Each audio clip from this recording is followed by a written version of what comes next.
Your Excellencies, President Antonio Costa और president Ursula von der Leyen, दोनों देशों के डेलीगेट्स, मीडिया के साथियों, नमस्कार।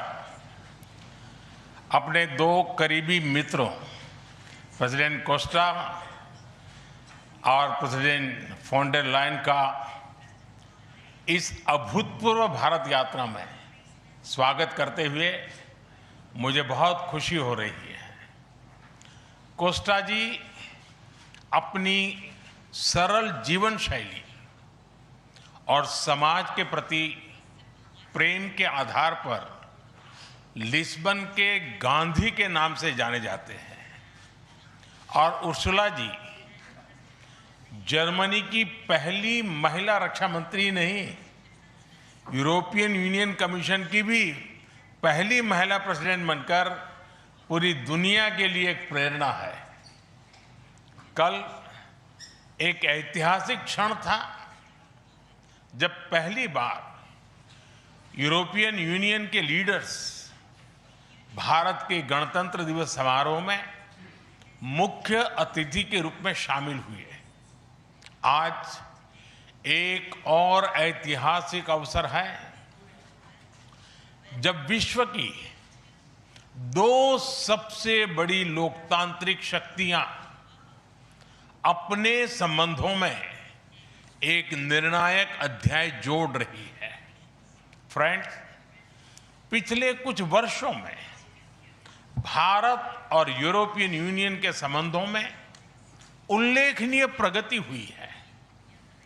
साझा लोकतांत्रिक मूल्यों, आर्थिक सिनर्जी और मजबूत पीपल टू पीपल टाइज के आधार पर हमारी साझेदारी नई ऊंचाइयों तक पहुंच रही है।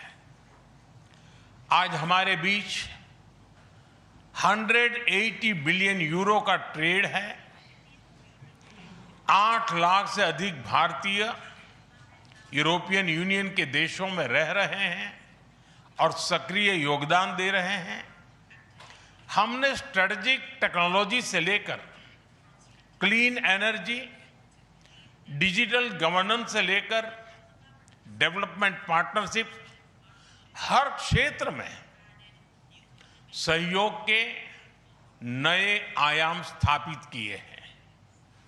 इन्हीं उपलब्धियों के आधार पर आज की समिट में हमने समाज के सभी वर्गों को लाभ पहुंचाने वाले कई निर्णय लिए हैं।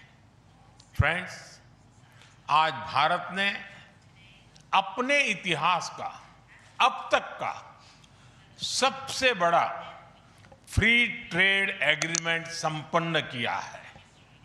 ये सुखद संयोग है कि आज ही के दिन यूरोपियन यूनियन के 27 देशों के साथ भारत ये एफटीए कर रहा है। यह एक ऐतिहासिक समझौता हमारे किसानों, हमारे छोटे उद्योगों, इसके यूरोपियन मार्केट तक पहुंच आसान बनाएगा, मैन्युफैक्चरिंग में नए अवसर पैदा करेगा और हमारे सर्विसेज सेक्टर के बीच सहयोग को और प्रबल करेगा। इतना ही नहीं, यह एफटीए भारत और यूरोपियन यूनियन के बीच इन्वेस्टमेंट को बूस्ट करेगा, नई इनोवेशन पार्टनरशिप बनाएगा और वैश्विक स्तर पर सप्लाई चेन को मजबूत करेगा। यानी यह सिर्फ ट्रेड एग्रीमेंट नहीं है, यह साझा समृद्धि का नया ब्लूप्रिंट है। फ्रेंड्स, इस महत्वाकांक्षी एफटीए के साथ साथ हम मोबिलिटी के लिए भी एक नया फ्रेमवर्क बना रहे हैं। इससे भारत के स्टूडेंट्स, वर्कर्स और प्रोफेशनल्स के लिए यूरोपियन यूनियन में नए अवसर खुलेंगे। साइंस एंड टेक्नोलॉजी में हमारा लंबे समय से एक व्यापक सहयोग रहा है। आज हमने इन महत्वपूर्ण लिंकेजेस को भी और मजबूत करने का निर्णय लिया है। फ्रेंड्स, रक्षा और सुरक्षा सहयोग किसी भी स्ट्रेटेजिक पार्टनरशिप की नींव होती है और आज हम इसे सिक्योरिटी एंड डिफेंस पार्टनरशिप के जरिए औपचारिक रूप दे रहे हैं। इससे काउंटर टेररिज्म, मैरीटाइम और साइबर सिक्योरिटी में हमारी साझेदारी और गहरी होगी। यह रूल्स बेस्ड इंटरनेशनल ऑर्डर के प्रति हमारी साझा प्रतिबद्धता को भी बल देगा। इंडो पैसिफिक क्षेत्र में हमारे सहयोग का दायरा और बढ़ेगा और इसके साथ हमारी डिफेंस कंपनियां को डेवलपमेंट और को प्रोडक्शन के नए अवसर साकार करेगी। फ्रेंड्स, आज की इन उपलब्धियों के आधार पर हम अगले 5 वर्ष के लिए एक और भी एम्बिशियस और होलिस्टिक स्ट्रेटेजिक एजेंडा लॉन्च कर रहे हैं।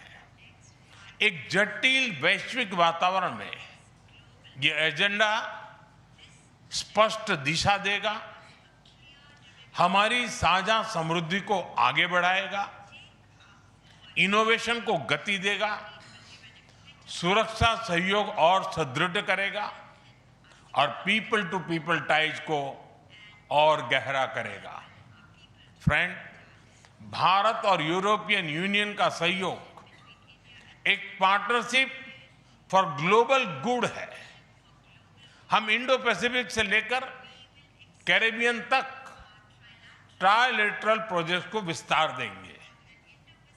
इससे सस्टेनेबल एग्रीकल्चर, क्लीन एनर्जी और विमेन एम्पावरमेंट को ठोस समर्थन मिलेगा।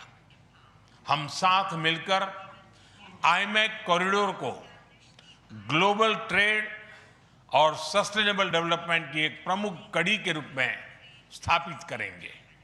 फ्रेंड्स, आज ग्लोबल ऑर्डर में बड़ी उथल-पुथल है। ऐसे में भारत और यूरोपियन यूनियन की साझेदारी अंतर्राष्ट्रीय सिस्टम में स्थिरता को मजबूती देगी। इस संदर्भ में आज हमने यूक्रेन, पश्चिमी एशिया, इंडो पैसिफिक सहित कई वैश्विक मुद्दों पर विस्तार से चर्चा की। मल्टीलेटरलिज्म और इंटरनेशनल नॉर्म्स का सम्मान हमारी साझी प्राथमिकता है। हम एकमत है कि आज के चैलेंजेस का समाधान करने के लिए ग्लोबल इंस्टीट्यूशंस का रिफॉर्म अनिवार्य है। फ्रेंड्स, राष्ट्रों के संबंधों में कभी-कभी ऐसा क्षण आता है जब इतिहास स्वयं कहता है, यहीं से दिशा बदली।